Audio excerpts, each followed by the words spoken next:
Hello guys, welcome to my new blogs. আজকের ব্লগে আমরা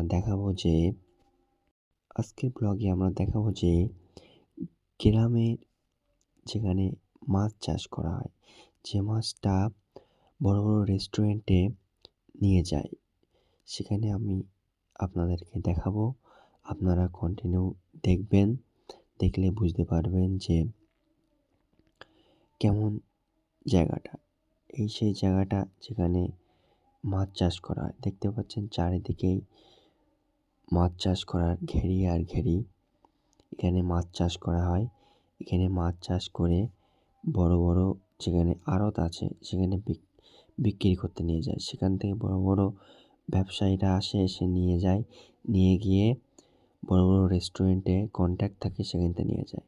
তারপর আমরা চলে আসলাম ঘুরতে যাব বলে। ঠিক করলাম। তারপর আমি দাদাটা ডেকে নিলাম। চলুন, দাদা আমার সঙ্গে চললো। দাদা বলল, কোথায় যাবি? আমি বললাম, চলুন না যাই এক জায়গায়, খুব সুন্দর জায়গা, সেখানে আপনার খুব ভালো লাগবে। তাই চলে আসলাম। তাই বাইকটা বার করে নিয়ে আসলাম। তারপরে একটা গ্রামের রাস্তায় ঢুকে পড়লাম। নাহলে মেন রোড দিয়ে গেলে ওখানে যেতে খুব একটু সময় লেগে যেত। এটা একটু তাড়াতাড়ি হয় ওই জায়গাটায় পৌঁছাতে। তো আমরা বেরিয়ে পড়লাম। বেরিয়ে পড়তে গিয়ে দেখলাম খুব সুন্দর একটা প্রকৃতি। তারপরে দেখলাম যে সামনে একটা মাঠ, সেখানে সবাই খেলা করছে, সেটাও আমরা দেখলাম সুন্দর। তার পাশে একটা যে অয়েল ট্রি, যাকে বলে অয়েল ট্রি, যেটা সরিষার তেল গাছ, এখানে সরিষা হয়েছে, খুব সুন্দর লাগছে। তার পাশে বড় বড় বাড়ি আছে, খুব সুন্দর একটা প্রকৃতি, খুব ভালো লাগছে এখানে এসে। আপনারাও এর খুব ভালো লাগছে, আমরা বুঝতে পারছি যে এই ভিডিওটা কন্টিনিউ দেখবেন, আরও ভালো ভালো ছবি আপনাদেরকে আমরা দেখাবো।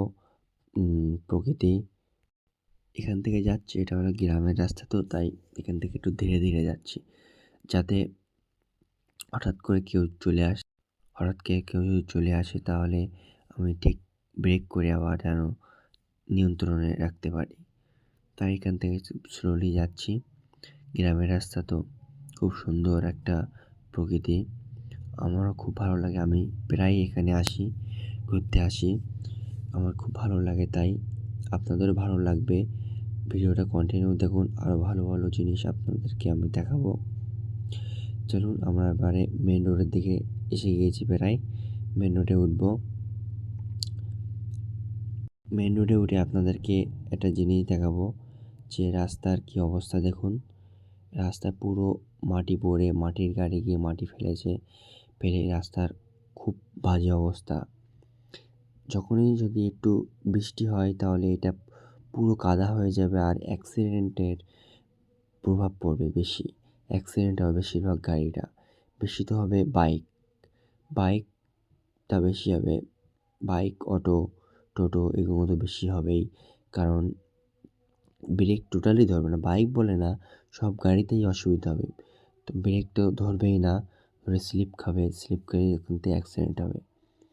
আর এখান থেকেই মৃত্যু তো বুঝতে পারছেন হবেই। তা আপনাদের বলছি যে যেসব মাটিগুলো ফেলছেন সেগুলো যেন পরিষ্কার করে দেওয়ার ব্যবস্থা করলে ভালো হয়, কারণ পরবর্তীকালে সবার সমস্যা হতে পারে। তাই আমরা চললাম, যে দাদা বললো চলো মৌখালির দিক থেকে ঘুরে আসি। তাই মৌখালি যাচ্ছিলাম। তা সন্ধে হয়েই এসেছিল। তা বলি চলুন, যে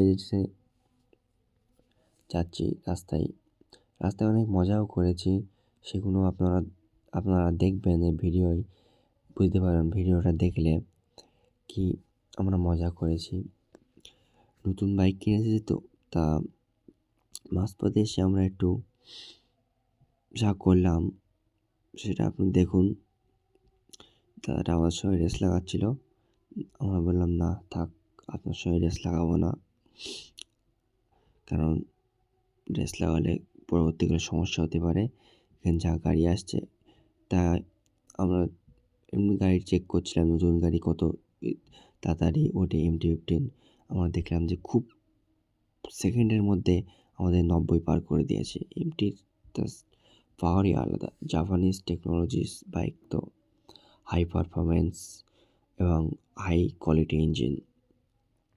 155 কিন্তু 155 is top speed and smoothness engine and খুব সুন্দর ইঞ্জিনটা, যা রোড প্রেজেন্সটা খুব ভালো এবং মাখনের মতোই চলে। আর আমরা এসে গিয়েছি প্রায়, আর মাঝখানে একটা খুব খারাপ জিনিস হয়ে গেল, কারণ সামনে ছিল পুলিশ, তাই আমরা মাঝপথে গিয়েই ব্যাক করতে হলো, কারণ আমাদের ছিল না লাইসেন্স আর ছিল না হেলমেট। ওই ভয় থেকে আমরা মাঝপথের থেকেই ব্যাক করে নিলাম। নাহলে গেলেই হেলমেটের জন্যে চলে যেত 2000 আর লাইসেন্সের নিত 10,000, জাস্ট 12,000 চলে যেত। তখন মাথা হ্যাং করে যেত, বাইকটাও কেড়ে নিত। তা সত্ত্বে আর কি করব, তা বাইকটা ঘুরিয়ে নিলাম। আপনারা দেখুন সুন্দর প্রকৃতি, ওই জন্য এদিকে আসা। তা মৌখালি যেতে পারলাম না। আপনাদের নিশ্চয়ই দেখাবো, পরের ভিডিওটা আমি তৈরি করছি। ওই ভিডিওটায় মৌখালির দৃশ্যটাও দেখিয়ে দেবো। আমরা মৌখালি গিয়ে কী কী করলাম আপনাদেরকে নিশ্চয়ই দেখাবো। আপনারা ভিডিওটা দেখুন। পরবর্তীকালে ভিডিওটা আমরা